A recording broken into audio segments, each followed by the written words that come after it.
I'll be providing some guidance on how to successfully prepare and lodge an application for first registration in Form 3 using the prescribed form. I'll set out best practice for lodging applications pertaining to registered titles. I'll show you how to access resources by navigating to the relevant areas on our website, and we'll talk a bit about mapping requirements to assist you in getting your application right first time.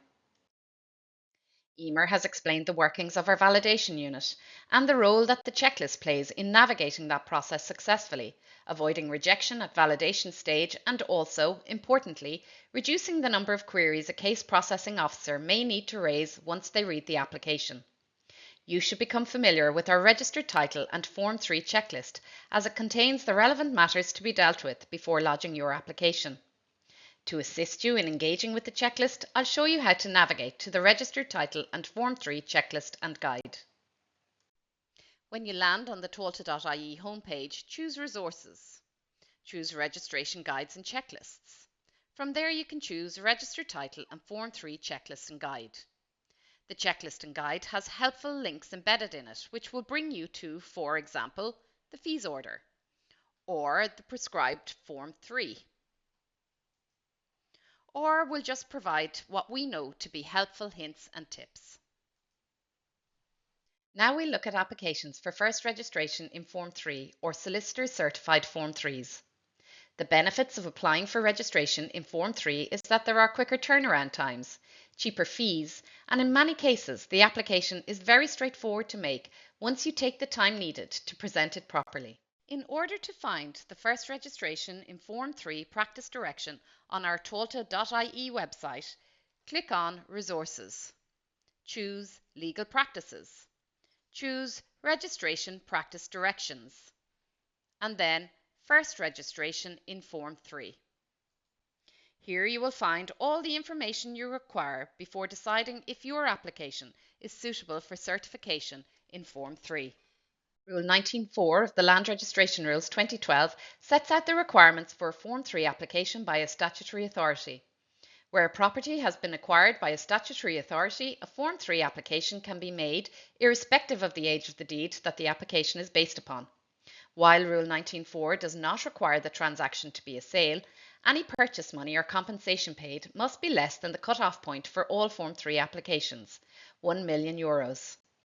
You can consider an application in Form 3 where this is the case and the title has been investigated by the solicitor who can vouch for the title of the applicant. It is incumbent upon practitioners to consult our practice direction and ensure that none of the criteria shown on this slide apply to their application for first registration.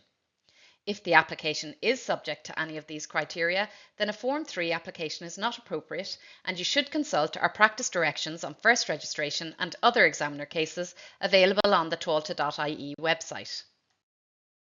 Now we're going to move into the form itself and I'll highlight the sections that need to be amended and completed as prescribed.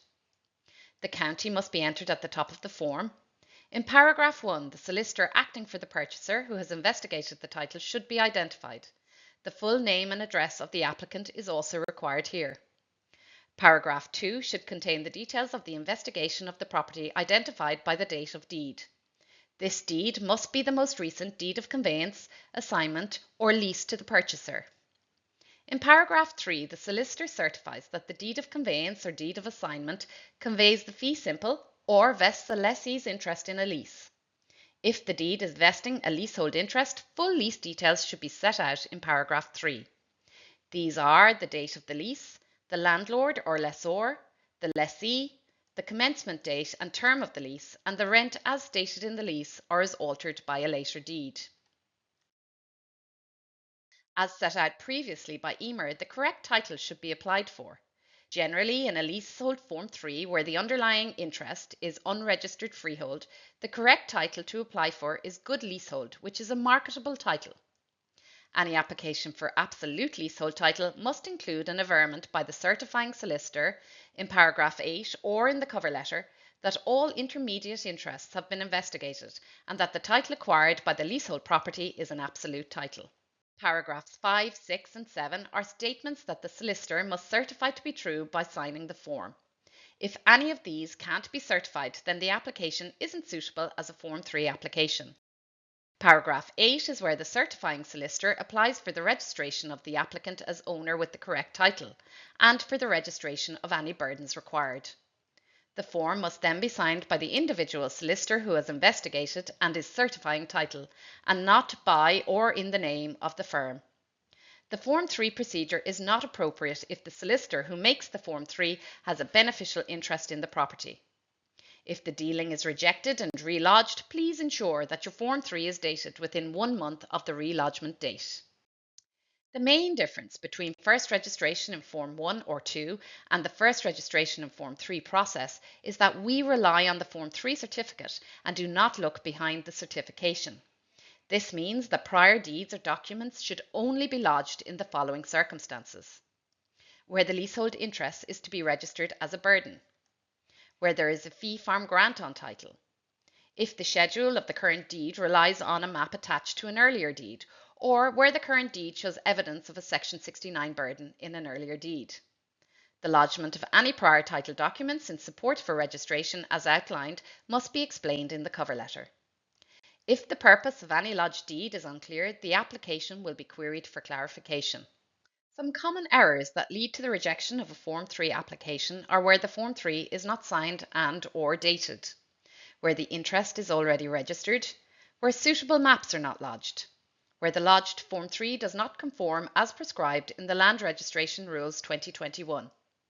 Please note that requisitions may also arise on the noted areas on this slide. In order to preempt any such query, non-compliance in any of these areas should be addressed in full in the cover letter lodged. Now we'll move on to talk about applications for registration on registered land. We've already seen how to access information through provided links, but there is also a very useful search function on the website homepage, which will return information based on your specific search. I have typed vesting order as an example.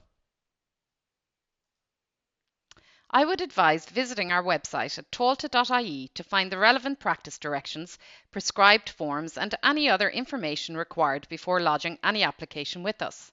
The most up-to-date prescribed forms for each application type should be used and adhered to, and only modified where the forms allow for modification. Depending on the application type you want to register, the documents to be lodged will vary. Here I have chosen the most commonly lodged applications that we receive from public sector stakeholders: transfers, charges, releases, grants of rights of way and other easements, leases, and charging and vesting orders. It is important to consult the relevant information and forms on the website that relate to the type of transaction you want to register before you select the application type to ensure that you are identifying the most appropriate type for your registration needs. Applications to register easements that benefit public sector bodies are very common. Any burden that is set out in Section 69(1) of the Registration of Title Act 1964 may be entered on the folio if it is properly created and the registered owner of the land that is to be burdened has assented to its registration. Statutory bodies can hold a right in gross under certain circumstances. Otherwise, both the servient and dominant folios should be identified. Any grant where there is any more than a nominal consideration must be accompanied by a revenue stamp certificate. Where a map is lodged that shows an easement on lands not referred to in the other application documents, a clarifying query will be raised. This should be preempted with an explanation in the cover letter. Applications to register leases of registered land are also commonly received, and our practice direction on leases sets out our requirements. Please remember that a lease must be accompanied by a revenue stamp certificate. The lease demising the property should be dated, should identify the folio number of the underlying freehold interest, and identify the lessor and lessee. The assent of the current registered owner to the registration of the lease as a burden on the freehold folio must be lodged. While this assent is likely included in the lease, an additional assent must be lodged where the freehold owner has changed in the meantime. The lease should be executed by both parties to the deed, and no stickers should be used in the execution. A charge on Part 3 of the freehold folio must be dealt with by lodging either a partial discharge, the consent of the charge owner to the registration of the lease, or the charge owner should postpone the charge in favour of the lease. We also receive quite a number of vesting orders vesting property in a public sector body. You may wish to refer to our website for information relevant to lodging vesting orders. Please note that orders in relation to derelict sites are referred to in our practice direction Local Authority Vesting Orders, while rights under the Housing Act 1966 are set out in the practice direction of the same name. The specific legislation governing the vesting of property should be adhered to in all cases, and any vesting order lodged for registration should adhere as closely as possible to any specimen order in the legislation. The seal of the vesting body should be on both the deed and the map attached, and the date of the order should reflect the prescribed timeframes in the specific governing legislation. While we're discussing vesting orders pursuant to the Derelict Sites Act, it is interesting to note that in other jurisdictions it has been found that detailed open derelict sites registers can make subject properties more susceptible to property fraud. To mitigate against property fraud, it is important that all parties register interests in property as soon as possible and that they use the Property Alert Service, particularly where a property is vulnerable. Tailte Éireann's Property Alert Service is a free service on registered land that provides an early notification of certain activity on a monitored property. Please refer to our website for more information on the Property Alert Service. Charging orders are also based on governing legislation, most commonly the Derelict Sites Act. When lodging a charging order, please include a signed and dated Form 17, €175 fees, and a charging order which must clearly identify the property to be charged, must order us to register the charge, and must be signed and dated. E-charging orders are lodged and processed electronically. In any circumstances where changed or new legislation necessitates the registration of a new charging order, please engage with the State Property Unit to agree an application process that both adheres to the legislation and is suitable for registration purposes. This slide sets out the most common errors we encounter in registered title applications. They include incorrect or no fees being lodged, which can occur when the incorrect application type is selected. Prior rejected applications not being relodged correctly. Deeds or forms not being dated or being dated incorrectly.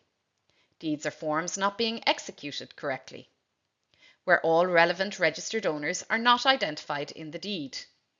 Where either the county and or the folio number is omitted or the operative clause is defective in the deed, and where consent or the required certification from a local authority or its law agent under section 183(1) of the Local Government Act 2001 is not lodged.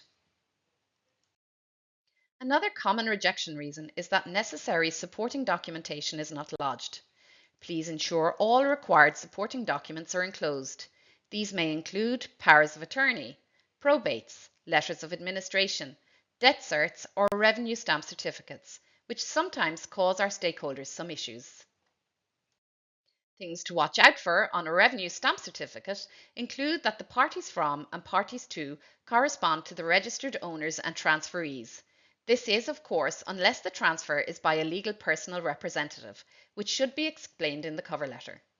If there is more than one person transferring and referred to on the deed, they must be identified on the stamp certificate. All actioned folio numbers for the property must be included. Please note that revenue allows for the entry of up to 5 folios on one stamp certificate. If one or more folio number cannot be inserted in the correct field for any reason, it can be added to the address line. Finally, for transactions on unregistered land, the property description must match the application details. Now we will move on to some of our mapping requirements and where to find information on them. The most important thing in relation to maps for our applications is that the engineer preparing your maps is familiar with our current mapping guidelines and produces a map suitable for mapping purposes. Please note that a number of new and updated registration mapping guides came into effect on the 1st of July 2021. The 12 mapping guides are set out in detail in our registration guides and checklist link under resources on our website. These include the mapping requirements for multi-storey developments. All maps lodged must meet Tailte Éireann's registration requirements, and they must match the property description as set out in the applicant's deed or affidavit. For example, if the property is described in the deed as outlined in red and marked with B, the map lodged must correspond. Please ensure that you check that your application map boundaries are delineated in accordance with Tailte Éireann survey detail. The picture on the left shows the boundary is stepping away from survey detail, which will generally necessitate a clarifying query. The image on the right clearly identifies the registration boundary as the Tailte Éireann survey detail. If the property is located within a multi-storey development, the map lodged must comply with the Tailte Éireann registration requirements for multi-storey developments. The basic requirements for a property that is part of a multi-storey building, commonly referred to as an MSB, is that you have lodged a location map as well as a floor plan for the unit being registered. Please note that if there is an approved scheme map in existence for the development, it is a copy of the approved map with the unit to be registered, delineated in red thereon, that should be lodged. Here are some of the common map rejection reasons. Where the map lodged is not to scale or the scale of the map lodged is not acceptable. Acceptable scales are 1:500, 1:1000, 1:2500. And in exceptional cases, 1:5000 or 1:10,000 may be accepted where it fully complies with Tailte Éireann survey detail. Where no map has been lodged in an application requiring a map. Where a letter of consent to the use of the map is required but not lodged, and where the markings on the map don't correspond with the description in the schedule of the deed. Please refer to our MSB mapping requirements in Registration Mapping Guides 5A, 5C and 5D on our website. These guides provide the specific Tailte Éireann requirements, including those set out in this slide. To further assist you, please see an example of a correct location map. The location map must show the outline or footprint of the building in blue. Sufficient ITM coordinate information must be supplied for the location map and the floor plans. Before lodging the map, please check that the map scale has been quoted on your maps and that the map lodged is true to scale. Here is an example of a floor plan. Before lodgement, you should always check that the correct floor level has been identified on the floor plan lodged. Many MSB applications are rejected because the maps are not suitable. In order to protect the priority of your application and avoid having it rejected, please note the following. The delineation of the unit should reflect the description of the property in the deed relied upon. Take care regarding the inclusion or exclusion of balconies. The floor level upon which the unit is situated must be printed on the face of the floor plan using the following convention: ground floor, first floor, or second floor, etc. Gardens or car park spaces external to the building footprint should be delineated on the location map. Car parking spaces within the building footprint should be delineated on the appropriate floor plan, and for registrations of under or over archways, floor plans in the prescribed format are required.